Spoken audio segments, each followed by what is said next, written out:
Hello friends, मी प्रिया पाठक आणि तुम्ही पाहत आहात डू यू नो. आज आपण पाहणार आहोत आर्टिकल्स. मला तर माहीत असेलच की इंग्लिश लँग्वेजमध्ये 96 अल्फाबेट्स आहेत. त्यापैकी 5 व्हॉवेल्स आहेत म्हणजेच स्वर आहेत आणि 21 कन्सोनंट्स आहेत म्हणजेच व्यंजन आहेत. 5 व्हॉवेल्स कोणते? ए, ई, आय, ओ, यू आणि बाकी सगळे कन्सोनंट्स आहेत. तर आर्टिकल्स हे 3 आहेत, ए, एन, द. तर आता ए कुठे यूज करायचा, एन कुठे यूज करायचा आणि द कुठे यूज करायचा हे आता आपण पाहूया. सो ए, एन आणि द हे फक्त नाऊनच्याच समोर यूज होतात.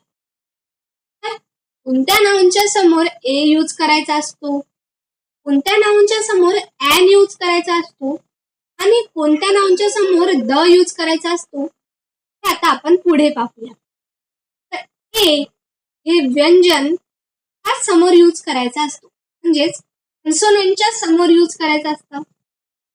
एन हे ए, ई, आय, ओ, यू हा समोर यूज होतात म्हणजेच ज्यांचा उच्चार ए, ई, आय, ओ, यू हा आहे म्हणजेच स्वर आहे त्यांच्या समोर एन यूज करायचा असतो.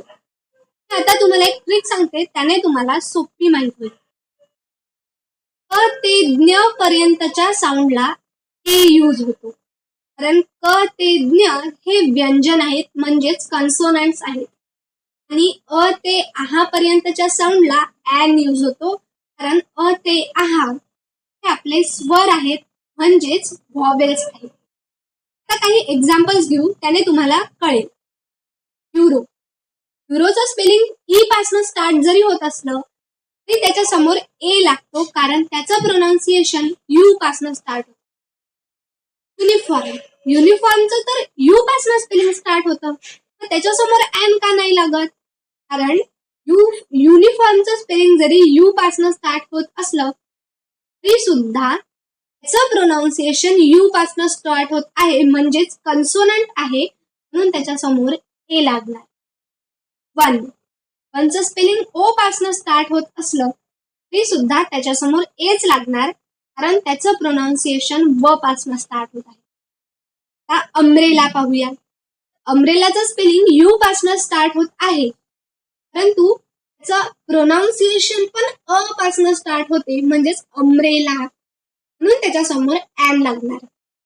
ऑनेस्ट, ऑनेस्टचं स्पेलिंग एच पासून जरी स्टार्ट होत असलं तरी सुद्धा त्याच्या समोर एनच लागणार कारण त्याचं स्पेलिंग जरी एच पासून स्टार्ट होत असलं तरी सुद्धा त्याचं प्रोनाउन्सिएशन अ पासून आहे म्हणजे प्रोनाउन्सिएशनला महत्व आहे, स्पेलिंगच्या स्टार्टिंगला नाही.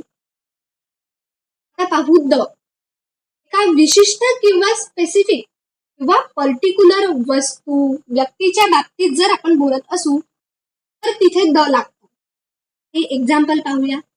रामायण, रामायणच्या समोर नेहमी दीज लागतात. आपण एका विशिष्ट गोष्टीबद्दल बोलत आहोत म्हणून तिथे द लागणार.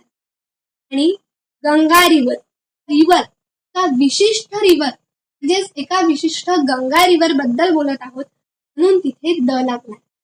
समजलं? त्यानंतर काही पॉइंट सांगते. ए आणि एन हे सिंग्युलर आहेत आणि काउंटेबल आहेत.